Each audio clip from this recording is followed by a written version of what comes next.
할렐루야. 좌우로 인사 좀 나누십시오. 잘 오셨습니다. 오늘은 이제 사무엘상 이제 8장으로 넘어오면서 7장과 8장 사이에는 어느 정도 세월이 흘렀습니다. 성경에는 그 흐른 세월의 기록들이 생략이 되어 있지만 많은 세월이 흘렀어요. 그래서 8장이 이렇게 시작이 되죠. 사무엘이 늙음에, 누구나 늙습니다. 늙음에 이제 그도 기운이 빠지고 역사의 무대 뒤로 퇴장할 시간이 다가온 것 같습니다. 그런데 그에게도 두 아들이 있었어요. 한 아들 이름이 요엘, 여호와는 하나님이시다라는 뜻이고, 또 한 아들 이름은 아비야, 그래서 하나님은 아버지시다, 이런 의미의 이름이에요. 아마 이 이름으로 봐서 그런 삶을 기대했겠죠. 그런데 여긴 아마 대부분 이제 자식의 입장인데, 아직은 자식 농사가 그렇게 마음대로 되던가요? 아마 그렇게 안 되었던 것 같아요. 두 아들이 다 불행한 기록을 오늘 성경에 드러내고 있습니다. 이 아들은 아버지의 뒤를 이어서 이제 사사로 직임을 행사하고 있었던 것 같습니다. 그런데 2절에 보니까 이렇게 되어 있어요. 장자 이름은 요엘이요 차자 이름은 아비야라. 그들이 부엘세바에서 사사가 되니라. 그의 아들들이 자기 아버지의 행위를 따르지 아니하고 이익을 따라 뇌물을 받고 판결을 굽게 하니라. 뇌물을 받는 행위는 이스라엘 공동체에서도 계명으로 금지할 정도로 굉장히 무거운 죄입니다. 왜냐하면 뇌물을 받고 판결을 굽게 한다는 것은 공동체의 질서를 깨는 행위예요. 그래서 이 죄는 굉장히 엄하게 다스렸습니다. 그런데 다른 사람도 아닌 사사가 아버지의 삶을 따르지 않고 판결을 굽게 하는 뇌물을 받았던 것 같아요. 이런 걸로 봐서 이 세습은 실패했던 세습입니다. 어쨌든 세습은 이런 측면에서도 불행한 결말을 맞게 됩니다. 자, 그런데 성경에는 이런 아들들의 불행 때문에 아버지가 욕을 보는 경우가 참 많아요. 우리 사무엘상 1장에 보면 엘리의 두 아들이 등장을 하죠. 홈리와 비느하스. 근데 그런 경우는 아버지 자체도 신통치 않았기 때문에 아버지의 삶을 아들이 그렇게 답습하는 것이 뭐 그렇게 딱히 놀랄 일은 아니었어요. 그런데 이 사무엘의 집은 참 마음이 아픈 게 아버지는 그렇게 살질 않았던 것 같아요. 성경에도 분명히 이렇게 기록을 하고 있죠. 자기 아버지의 행위를 따르지 아니하고 이랬어요. 그러니까 아버지는 이런 삶을 안 살았다는 얘기입니다. 우리 그 증거로 한 군데를 더 확인해 볼까요? 12장 한번 열어보십시다. 1절서부터 12장 1절서부터 제가 좀 쭉 읽겠습니다. 사무엘이 온 이스라엘에게 이르되 보라, 너희가 내게 한 말을 내가 다 듣고 너희 위에 왕을 세웠더니 이제 왕이 너희 앞에 출입하느니라. 보라, 나는 늙어 머리가 희어졌고 내 아들도 너희와 함께 있느니라. 내가 어려서부터 오늘까지 너희 앞에 출입하였거니와. 3절을 한번 같이 읽을까요? 시작. 내가 여기 있나니 여호와 앞과 그의 기름 부음을 받은 자 앞에서 내게 대하여 증언하라. 내가 누구의 소를 빼앗았느냐, 누구의 나귀를 빼앗았느냐, 누구를 속였느냐, 누구를 압제하였느냐, 내 눈을 흐리게 하는 뇌물을 누구의 손에서 받았느냐. 그리하였으면 내가 그것을 너에게 갚으리라 하니. 사무엘이 자기 평생의 직임에 대해서 얼마나 깨끗하게 살았는지를 스스로 백성들한테 질문하고 있죠. 그러니까 백성들이 그 얘기를 듣고 이렇게 대답을 합니다. 4절. 그들이 이르되 당신이 우리를 속이지 아니하였고 압제하지 아니하였고 누구의 손에 쓰든지 아무것도 빼앗은 것이 없나이다 하니라. 여러분 어떻습니까? 사무엘의 일생은 참 흠없이 깨끗하게 살아냈던 것 같아요. 그런데 불행하게도 아들들이 그 삶을 따르지 못했어요. 참 이름은 좋았어요. 아마 이 두 아들을 산고의 고통을 통해 이 땅에 출생할 때 아버지는 자기의 일생의 삶을 소원으로 담아서 그 아들들이 그렇게 신실하고 깨끗하게 자라주기를 기대했겠죠. 그런데 그런 기대가 무참히 깨지는 겁니다.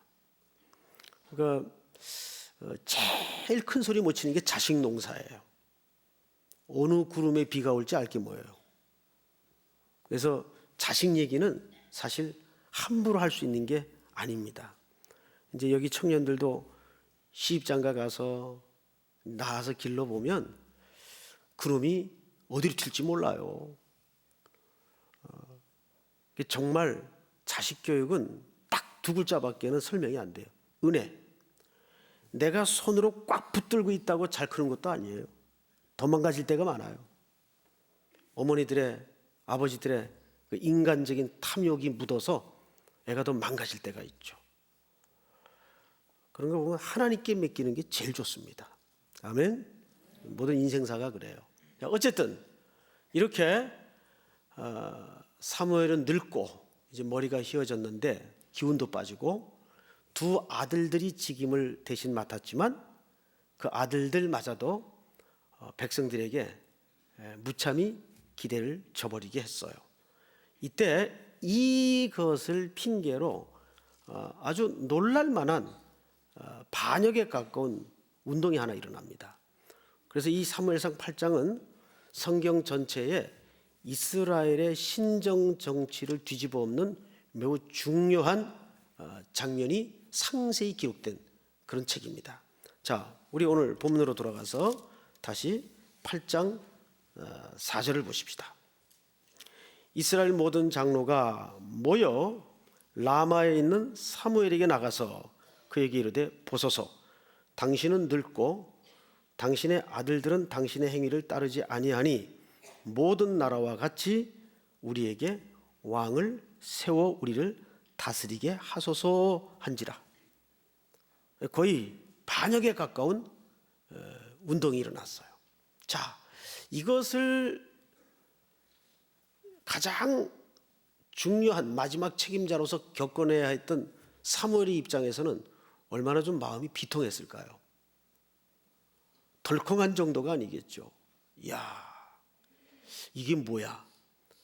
내가 늙고 기운 빠졌다고 이 사람들이 반역에 가까운 생전 우리 국가 조직에서는 상상도 할 수 없는 왕정 제도를 요구해? 이건 거의 반역이거든요. 그리고 그 마음이 얼마나 무너졌을까요? 이건 바로 나를 내려앉히려는 시도다. 뭐 별의별 무너지는 생각을 다 했겠죠. 자, 그런데 여기 백성들의 요구 속에 매우 중요한 동기 하나를 슬쩍 감춰 놓습니다.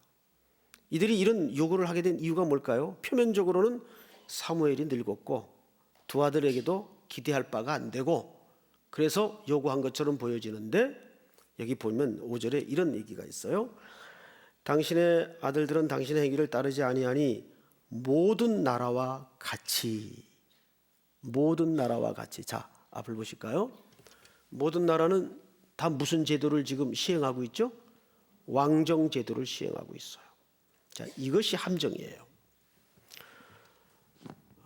이스라엘 백성들은 사실 사무엘의 늙음과 두 아들의 부패는 핑계에 불과했습니다. 항상 이들은 호시탐탐 우리나라에도 뭔가 새로운 변혁이 일어나야 된다는 중요한 시도를 차곡차곡 눈치를 쌓아가고 있었어요. 그런데 이것이 핑계가 된 겁니다. 어떤 눈치일까요? 보니까 우리나라의 리더십은 잘 보이질 않아요. 하나님의 리더십이 보입니까? 안 보이죠. 그런데 주변 나라들은 특별히 가나안 땅에 뭐 블레셋이라든지 이런 나라는 강력한 왕이 있어서 그 왕의 통치와 질서 아래 강력하게 모든 게 일사불란하게 움직여지는 거예요. 바로 저건데, 리더십이라는 게 저건데. 그래서 사실은 보이는 리더십을 요구했던 겁니다. 여러분 기억나십니까? 출애굽기 32장에 보면 모세가 여호수아를 데리고 시내산에 올라가서 율법을 하나님께로부터 받고 있어요. 40주야를. 그럼 그동안은 백성들 가운데 모세가 보였겠어요? 안 보였겠어요? 안 보였죠. 모세가 보이지 않자 아론을 충동질해서 이스라엘 백성들이 뭘 만드냐면 우리를 인도할 신을 만들자 그래요. 그래서 금은부치를 전부 넣어가지고 불에 구워서 뚝딱 만들어낸 게 뭐냐면 우상 금송아지입니다. 이스라엘 백성들은 사실상 뭘 지금 요구하냐면 눈에 보이는 거, 가시적인 거, 확실해 보이는 거, 우리에게도 좀 보이는 리더십이 있어야 되겠다. 결국 그걸 성경은 뭐라 그러냐면 우상이라고 얘기를 합니다. 근데 교회 공동체는 그렇게 움직여서는 안 되는 공동체입니다. 교회 공동체는 보이는 리더십이 작용이 되고 강력해져서 이끌어가거나 움직여져서는 안 되는 공동체입니다. 교회 공동체는 보이지 않는 리더십의 순종을 배우는 데가 교회 공동체예요. 보이지 않는 리더십이 뭡니까? 하나님의 리더십이에요. 그래서 교회 공동체는 점점 사람의 영향력이 사라져야 돼요. 아무리 그 영향력이 선한 영향력일지라도 그것이 절대화되면 썩고 부패하고 우상화되게 돼 있어요. 역사를 보세요. 한 번도 예외가 없었어요. 처음에 누가 악한 마음으로 존경을 하고 떠받듭니까? 다 좋은 마음에 그렇지. 그런데 결국 우리가 뭘 모르고 있냐면 인간의 근본이 쇳덩어리라는 걸 모르는 거예요. 그래서 여러분, 사람은 뭐든지 힘을 가지게 되면 쓰고 싶어지는 게 인간의 생리예요. 그래서 사람은 보이는 리더십을 더 매력 있게 생각을 하고 더 가치 있게 생각을 해요. 그래서 우리 삼일교회는 담임 목사의 리더십을 가능하면 없애버려야 돼요. 아멘. 이건 겸손을 떠는 게 아니에요. 사실이에요. 자꾸 담임 목사가 나와가지고 그 사람이 있어야 뭐 일이 되고 그 사람이 없으면 일도 안 되고, 그건 건강한 공동체가 아니에요. 제가 일하기 싫어서 그런 게 아니에요.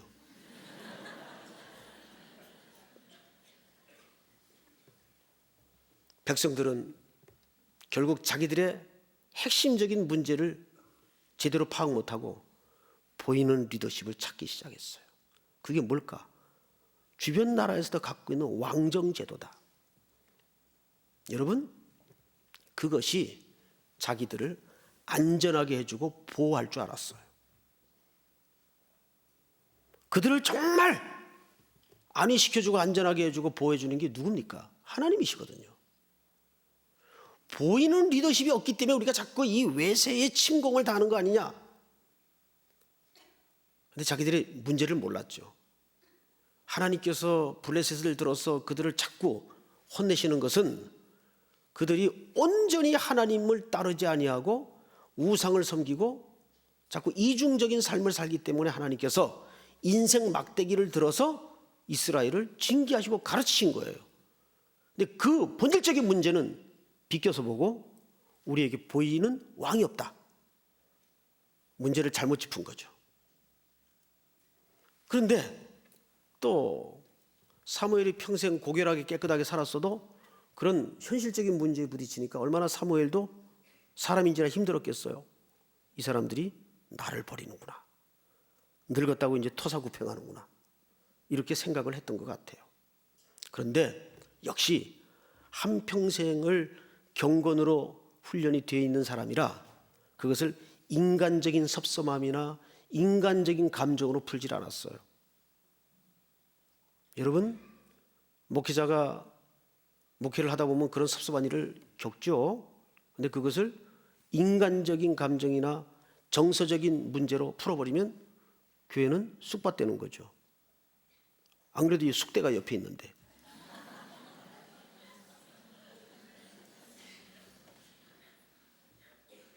사무엘이 어떻게 했을까요? 6절을 잘 보세요. 우리에게 왕을 주어 우리를 다스리게 하라 했을 때에 사무엘이 그것을 기뻐하지 아니하여 여호와께 기도하매. 사무엘이 그 문제를 어떻게 풀었습니까? 하나님께 기도합니다. 하나님께 갖고 나가요. 하나님, 저 정말 섭섭해요. 여러분들도 그걸 사람에게 풀려고 그러지 마십시오. 하나님께 풀어야 돼. 하나님은 마음이 넓은 바다보다, 그 비유에 불과합니다. 더 넓으셔서 어떤 궁시렁거리는 문제도 다 안아주세요. 오늘은 또 왜? 그리고 들어주세요. 그리고 하나님이 정확하게 사무엘의 섭섭함을 진단해 줍니다. 그게 8절인데 이렇게 말씀하세요. 여호와께서 사무엘에게 이르시되 백성이 네게 한 말을 다 들으라. 이는 그들이 너를 버림이 아니요. 사무엘이 깜짝 놀랐어요. 백성들이 자기를 버리는 줄 알았는데 하나님은 사무엘아, 그거 너를 버리는 거 아니다. 하나님은 우리의 마음을 창조하신 분이기 때문에 인간의 깊숙이 감추어진 동기까지도 정확하게 짚어내세요. 뭐라 그러세요? 8절을 잘 보세요. 7절 하반절에 너를 버림이 아니요 나를 버려 자기들의 왕이 되지 못하게 함이니라. 무섭죠? 결국 사무엘을 버린 게 아니라 하나님은 누굴 버렸다고 정확히 진단해냅니까? 그들이 나를 버린 거다. 너를 버린 게 아니다. 너 섭섭할 거 없어. 괜히 사무엘은 자기가 섭섭해가지고 말이죠. 그랬어요. 그런데 하나님은 이스라엘의 불순한 동기를 정확히 짚어냈어요. 나를 버려서 나로 하여금 이스라엘의 왕을 하지 못하게 하는 것이니까 네가 섭섭할 거 없다. 이렇게 설명하는 거예요. 근데 정확하게 100% 진단을 한 겁니다. 결국 이스라엘이 보이는 왕을 구한 것은 누구를 신뢰하지 못하겠다는 겁니까? 보이지 않는 리더십을 못 믿겠다는 거예요. 자, 그런데 놀랍게도 하나님은 그들의 말을 들어라. 그들의 요구를 허락해 줘라. 이렇게 얘기를 하세요. 이 의도가 뭘까요? 이미 하나님은 우리의 인생의 처음을 끝을 붙들고 계시는 분이기 때문에 이런 경우들을 예측하고 계셨어요. 자, 신명기 17장을 한번 열어보십시다. 신명기 17장 14절 한 절씩 천천히 읽습니다.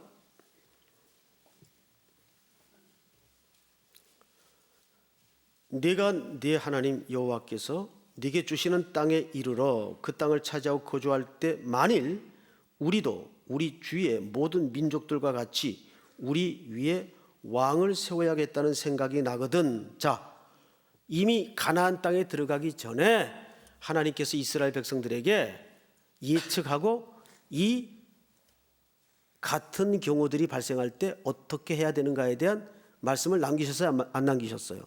남기셨죠. 그런 일이 일어날 것이다. 그 가나안은 워낙 우상이 심하고 여러 나라들이 왕정 제도를 하기 있기 때문에 틀림없이 이 백성들이 눈에 보이는 리더십을 찾을 것이다. 그럴 때 15절 시작.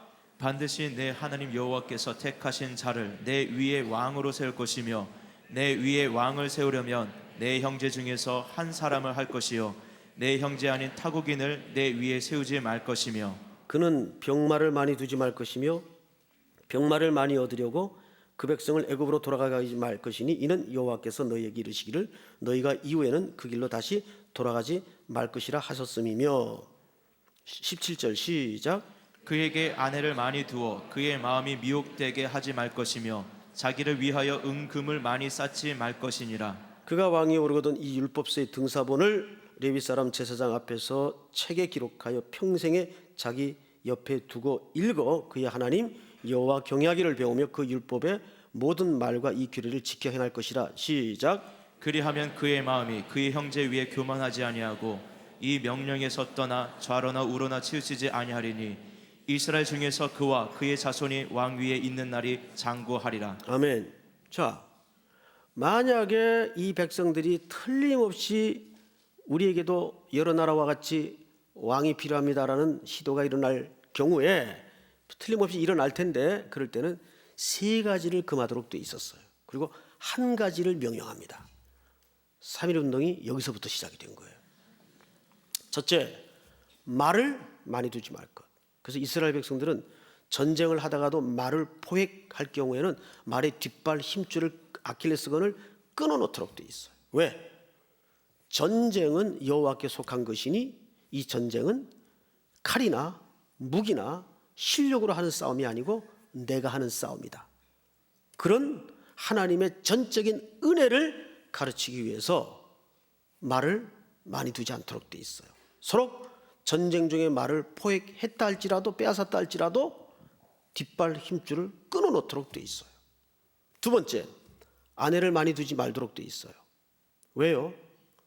이 당시 결혼이라는 것은 단순한 남녀의 만남과 사랑이 아니라 정치적인, 종교적인 관계가 심했어요.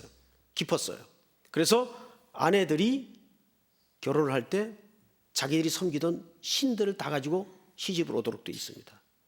그러니까 이방 여인과 절대 결혼을 못하도록 되어 있는 이유가 하나님이 민족 차별 입장에서가 아니라 그들이 섬기는 신을 가지고 와야 되기 때문입니다. 솔로몬을 정점으로 이스라엘이 붕괴된 이유가 뭡니까? 많은 아내를 두었기 때문이에요. 그래서 그 아내들이 전부 자기들이 섬기던 신들을 가지고 들어와서 여호와의 신앙을 다 혼잡게 만들어버린 겁니다. 여기서 국가의 정체성이 무너지기 시작한 거예요. 그래서 왕은 절대 아내를 많이 두지 않도록 돼 있어요. 그러면 둘은 되느냐? 그 얘기가 아니죠. 워낙 이때는 이런 걸 많이 했으니까. 그리고 세 번째가 은금을 갖지 않도록 돼 있어요. 많이. 그것은 세상의 가장 고귀한 가치죠. 그러니까 너희가 사는 것은 내 힘으로 사는 것이니까 은금을 의지하지 말라는 차원에서 은금을 많이 두지 않도록 돼 있어요. 그리고 이것을 철저히 지키고 방지하기 위해서 한 가지를 명령했는데 하나님의 말씀의 등사본을 옆에 두고 항상 낭독하고 배우고 익혀서 이 말씀을 지킬 것을 명령한 겁니다. 이것이 이스라엘의 왕이 필요하다는 운동이 일어날 경우를 대비해서 하나님이 남기신 명령이에요. 그런데 하나님께서 오늘 바로 그 역사의 전면에 사무엘의 시대를 접고 백성들의 요구를 들어주도록 합니다. 그 들어주는 이유가 뭘까요? 우리 호세아서 13장을 한번 열어보세요. 성경은 이렇게 얘기합니다. 13장 우리 10절 그리고 11절을 여러분들이 읽겠습니다. 10절을 제가 읽습니다. 구약성경 1267쪽. 전에 네가 이르기를 내게 왕과 지도자들을 주소서 하였느니라. 네 모든 성읍에서 너를 구원할 자 곧 네 왕이 이제 어디 있으며 네 재판장들이 어디 있느냐. 11절 시작. 내가 분노함으로 내게 왕을 주고 진노함으로 패하였노라. 이거를 뭐라 그러냐면 허용적 형벌이라고 합니다. 허용했어요. 그런데 그것이 그들의 뜻이 옳아서 허용한 게 아니라 형벌적 차원에서 허용을 했다 그 말이에요. 이해가 됩니까 여러분? 자, 돼지가 먹고 살찌는 것은 도살할 나를 위해서 살찌우는 거예요. 똑같은 이치입니다. 로마서 1장에도 보면 죄악에 첨벙거리며 먹고 마시는 자들을 하나님께서 그냥 유기했어요. 유기한 자체가 형벌이에요. 그냥 내버려 뒀어요. 그 자체가 형벌이라고요. 그러니까 죄를 짓는데도 아무 사인이 없고 그저 그렁저렁 살아가는 걸 그렇게 기쁘게 생각하지 마세요. 하나님이 제일 무서운 형벌이 그냥 유기하는 거예요. 자, 그러면 다시 오늘 원래 사무엘상 8장으로 돌아가서 성경을 또 보십시다. 자, 9절을 볼까요? 그러므로 그들의 말을 듣되 너는 그들에게 엄히 경고하고 그들을 다스릴 왕의 제도를 가르치라. 10절 제가 읽겠습니다. 사무엘이 왕을 요구하는 백성에게 여호와의 모든 말씀을 말하여 이르되 너희를 다스릴 왕의 제도는 이러하니라. 자, 앞을 잠깐 보십시다. 이 말은 무슨 얘기냐면 그래도 다시 한번 하나님께서 사무엘 선지자를 통해서 왕의 제도에 대해서 백성들에게 알려주는 거예요. 알려주는 이유가 뭐냐면 너희들 이래도 이거 할래? 그 뜻입니다. 왕제도가 너희 눈에는 당장 매력 있고 가치 있어 보이고 좋아 보이지만 이게 진짜 어떤 열매를 맺게 되는지 너희들 아느냐? 그 뜻이에요. 이래도 한번 그거 해볼래? 그리고 마지막 기회로 왕정제도의 병폐에 대해서 다시 한번 소개를 합니다. 그게 이 말이에요. 10절 다시 보세요. 사무엘이 왕을 요구하는 백성에게 여호와의 모든 말씀을 말하여 이르되 너희를 다스릴 왕의 제도는 이러하니라. 그가 너희의 아들들을 어떻게 해요? 데려다가 앞을 보세요. 여기 말을 곱게 번역을 했는데 이렇게 번역하면 안 돼요. 붙잡아다가 그 뜻입니다. 징집을 강제로 하는 거예요. 자, 이 사람들은 뭣도 모르고 왕정제도 하면 좋은 줄 알고 왕정제도 하자고 좀 욕을 해요. 그러니까 하나님이 딱 해서 이래도 할래? 너희들 왕정제도가 생기면 그 결과가 병폐가 어떠한 병폐가 일어나는지 아느냐? 그리고 소개한 첫 번째가 아들들을 빼앗아가요. 누가? 왕이 뭐 하려고? 자기 이익과 자기 보호와 전쟁에 써먹으려고.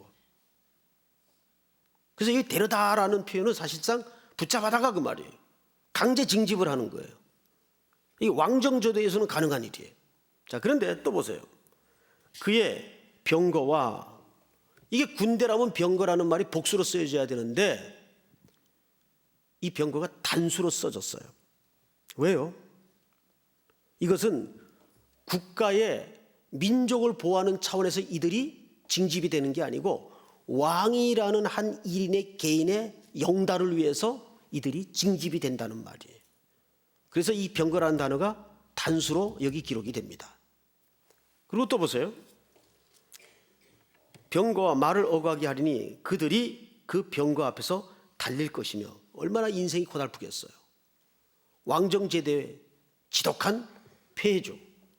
뿐만이 아니에요. 12절 그가 또 너희 아들들을 천부장과 50부장을 삼을 것이며 자기 밭을 갈게 하고 자기 밭은 누굽니까? 왕의 밭 갈게 하고 자기 추수를 하게 할 것이며 자기 무기와 병거의 장비도 만들게 할 것이며 13절 다 같이 시작. 그가 또 너희의 딸들을 데려다가 향료 만드는 자와 요리하는 자와 떡 굽는 자로 삼을 것이며. 여기 향료 만드는 자가 뭐 하는 자인지 아십니까? 성적 놀이개를 얘기합니다. 왕정제도가 갖는 이 무자비함이죠. 성적 놀이개. 그걸 여기서는 향료를 만드는 자라고 얘기를 합니다. 그리고 온갖 일들을 고욕을 노욕을 시킵니다. 그리고 14절을 보세요. 그가 또 너희의 밭과 포도원을 감람원에서 제일 좋은 것을 가져다가 자기의 신들에게 줄 것이며 그가 또 너희의 곡식과 포도원 소산의 11절을 거둬 자기의 관리와 신하에게 줄 것이며 이 전부 누구를 위해서 백성들을 괴롭힙니까? 자기 조직을 위해서. 왕과 그의 조직을 위해서. 저 북쪽에서 하는 그것과 매우 유사한 형태를 여기서 그대로 소개하고 있죠. 그 다음에 16절을 한번 읽어보세요. 다 같이 시작. 그가 또 너희의 노비와 가장 아름다운 소년과 나귀들을 끌어다가 자기 일을 시킬 것이며 너희 양떼의 10분의 1을 거두어 가리니 너희가 그의 뭐가 될 것이라? 종이 될 것이라. 18절 시작. 그날에 너희는 너희가 택한 왕으로 말미암아 부르짖되 그날에 여호와께서 너희에게 응답하지 아니하시리라 하니. 자, 여기까지 왕정 제도에 대해서 마지막으로 사무엘 선지자를 통해서 경고합니다. 이래도 할래? 그러면 우리 삼일교회 성도들 같으면 아유 잠깐만요, 생각 좀 해보고요. 이게 장난이 아니네 이랬을 텐데, 인간의 고집스러움, 죄악이 얼마나 집요한지 19절 차마 제가 못 읽겠어요. 시작. 백성이 사무엘의 말 듣기를 거절하여 이르되 아니로소이다 우리도 우리 왕이 있어야 하리니. 네, 말 들었어요? 말 안 들어요. 인간은요, 아 뜨거 해봐야 정신 차려요. 아 뜨거 해봐야 정신 차려요. 그래서 대기까지는 절대 손에 있는 거 안 놔요. 그게 인간의 탐욕과 죄입니다.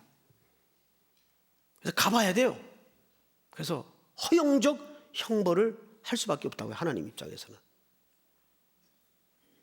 그리고 20절을 보세요. 우리도 다른 나라들과 같이 되어 우리의 왕이 우리를 다스리며 우리 앞에 나가서 우리의 싸움을 싸워야 할 것이니다 하는지라.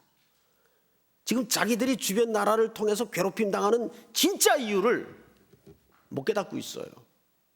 늘 하나님을 배반하고 우상 노름하고 이중적인 삶을 살고, 이런 병폐들은 주변 나라가 못돼서가 아니라 이들이 하나님 앞에 관계를 바로 하지 않았기 때문에 벌어지는 일이었음에도 불구하고 팩트만 본 거죠. 팩트만 본 거예요. 그 팩트 속에 감추어진 하나님의 의미, 사건의 본질을 제대로 파악하지 못한 거죠. 결국 이렇게 해서 이제 다음 주쯤 이스라엘의 초대 왕이 뜰 겁니다. 다음 주쯤. 자, 그런데 21절을 보세요. 사무엘이 백성의 말을 다 듣고 여호와께 아뢰매 여호와께서 사무엘에게 이르시되 그들의 말을 들어 왕을 세우라 하시니 사무엘이 이스라엘 사람들에게 이르되 너희는 각기 성읍으로 돌아가라 하니라. 이 말은 자 이제부터 너희들의 요구대로 할게. 그리고 이 소식을 온 백성에게 돌아가서 전하도록 해라. 자, 여러분 다시 몇 절로 돌아가냐면 5절을 보세요. 모든 나라와 같이 우리에게 왕을 세워 우리를 다스리게 하소서 하는지라. 우리에게 왕을 주어 우리를 다스리게 하라 했을 때 사무엘이 그것을 기뻐하지 아니하여. 여기 백성들이 사무엘에게 처음으로 왕을 구하는 장면입니다. 여러분 여기서 왕을 구한다 할 때 이 구한다라는 말이 소알림이라고 돼 있어. 소알림. 그런데 소알림이라는 말은 여기에서 파생적인 단어가 그 워드플레이라고 하죠. 말놀이. 여기에서 사울이 등장을 합니다. 사울이라는 단어가 여기서 만들어져요. 백성들이 왕을 구하다. 거기서 소울림, 사울, 백성들이 요구한 왕이 그래서 누구예요? 사울이에요. 그 사울이 결국은 여기에 하나님이 경고한 대로 온 이스라엘을 이렇게 어렵게 만들고 착취를 합니다. 성경이 이렇게 끝나면 참 우리의 뒷맛이 개운치 않고 씁쓸하죠. 그래도 하나님이 자비하신 하나님인데 이때 좀 완강하게 다른 때는 기적도 잘 보이시더니 왜 팔짱 끼고 허용하는 듯한 방식을 취하셨을까? 왜 그랬을까요? 여러분 이것은 허용적 형벌이라고 그랬죠. 그런데 이 속에 사람이 감히 상상도 하지 못할 하나님의 그 끝모를 사랑을 감춰놨어요. 인간은 실수해서 넘어져요. 절망해요. 오욕을 뒤집어 쓰고 또 더러운 역사를 구역질하면서 토해내도 토해내요. 그 인간의 삶이 늘 그래요. 그런데 거기에서 인간을 아주 엎드러지게 하지 아니하시고 이들이 요구했던 그 왕정 제도를, 오욕의 역사를 뚫고 들어가서 내가 너희들로 하여금 이것을 허용하지만 진짜 참된 왕이 누군지를 가르쳐 주겠다. 그렇게 해서 다윗의 집을 통해 오신 왕 중의 왕이 누구십니까? 예수 그리스도. 아멘. 하나님이 그것을 이 허용적 형벌 속에서도 너희들이 구한 하나님을 불신한 그 왕정 제도의 이 죄덩어리의 결과를 통해서 너희들에게 참된 왕을 가르쳐 줄 것이고 그 왕의 사랑을 경험하게 될 것이다. 늘 하나님은 플러스 원이에요. 무슨 뜻인가 하면 우리가 넘어지고 고꾸라진 수보다 한 번 늘 더 일으키세요. 그래서 하나님의 사랑은 늘 플러스 원. 믿습니까? 오늘도 우리가, 또 우리 교회 공동체가 뭐 엉망이죠. 왜 교회가 꼭 이래야 돼? 소리도 지를 수밖에 없고 그러죠. 그런데 이때야말로 우리가 누구의 리더십에 순종하는 법을 배워야 되냐면, 보이는 사람의 리더십을 찾는 게 아니라 우리의 소리는 조금 내려놓고 하나님의 리더십에 순종하는 법을 배워야 돼요. 믿습니까? 결국 교회 공동체는 그거를 연습하는 거예요. 일 자체는 뭐 될 수도 있고 안 될 수도 있어요. 교회에서 어떤 일들도 주님 다시 오는 일보다 급한 일은 없어요.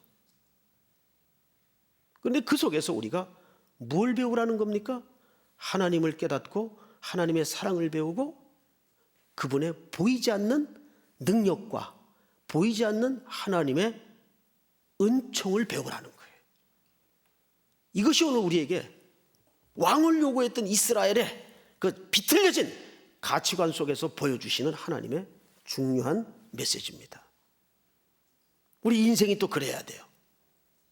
당장 우리 눈앞에 보이는 그 파워, 어떤 제도, 이런 프로그램 있으면 뭔가 그것이 우리를 안위시켜 줄 것 같고 안전하게 해줄 것 같고 보호해 줄 것 같지만 다 유한해요.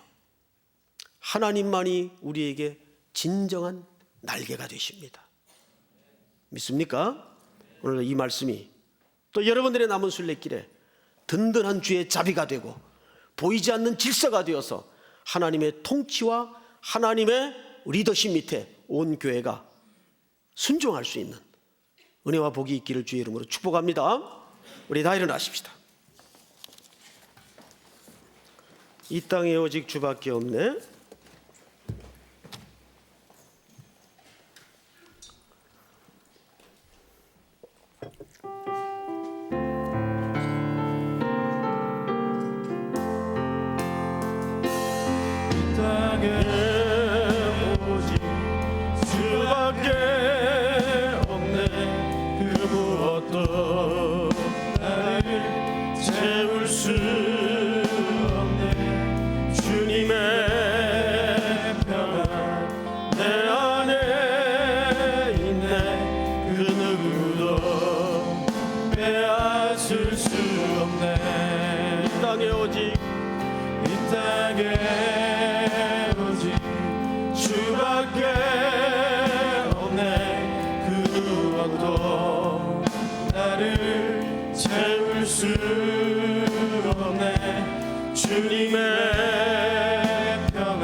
세상은 변해가고 소망은 힘을 잃어도 변함없이 붙드시는 그 구원의 손길. 폭풍이 몰려와도 두려움 물러가 싸우시는 그 손을 의지해 이 땅에 오직 주밖에 없네. 그 무엇도 나를 채울 수 없네. 주님의 평안 내 안에 있네. 그 누구도 빼앗을 수 없네. 이 땅에 오직 이 땅에 오직 주밖에 없네. 그 무엇도 나를 채울 수 없네. 주님의 평안 내 안에 있네. 그 누구도 빼앗을 수 없네. 이 세상 어디에서 평안을 찾을 수 있나? 이 세상 어디에서 평안을 찾을 수 있나. 목숨까지 내어주신 그 깊은 사랑을 우리가 바래왔고 꿈꾸어왔던 미래가 그 한없는 사랑 안에서 열리고 있네. 이 땅에 오직 주밖에 없네. 그 무엇도 나를 채울 수 없네. 주님의 평안 내 안에 있네. 그 누구도 빼앗을 수 없네. 사랑하는 성도 여러분, 우리 서신 채로 한번 눈을 감고 기도합시다. 늘 우리는 보이는 지도력, 눈에 확실해 보이는 것, 이것이 우리를 든든하게 세워줄 것 같고 나를 보여줄 것 같지만, 사무엘도 평생을 고결히 살았던 사람이지만 그도 힘들 때가 많았습니다. 그러나 그것을 인간적인 정서로 감정으로 푼 것이 아니라 하나님 앞에 들고 나갔어요. 그래서 하나님께서 그에게 정확히 한계를 가르쳐 주셨습니다. 너를 버리는 게 아니고 저들이 나를 반역하는 것이다. 오늘 이스라엘 백성들의 문제는 뭡니까? 바로 그것이 우리의 문제일 수가 있습니다. 우리 삼일교회 공동체가, 그리고 우리의 모든 남은 순례길이 보이지 않는 하나님의 통치 밑에 정말 하나님만이 나의 날개가 되시고 하나님만이 내 안위가 되시고 나를 이끄시고 이 모든 전쟁 같은 소용돌이 삶의 진정한 승리자이심을 믿게 하여 주시옵소서. 우리 주여 한번 부른 다음에 소리내어 통성으로 기도하시다가 일어나시기 바랍니다. 주여! 사랑하시는 아버지 하나님, 은혜를 감사합니다. 오늘 노래의 귀한 시간 주셨사옵니다.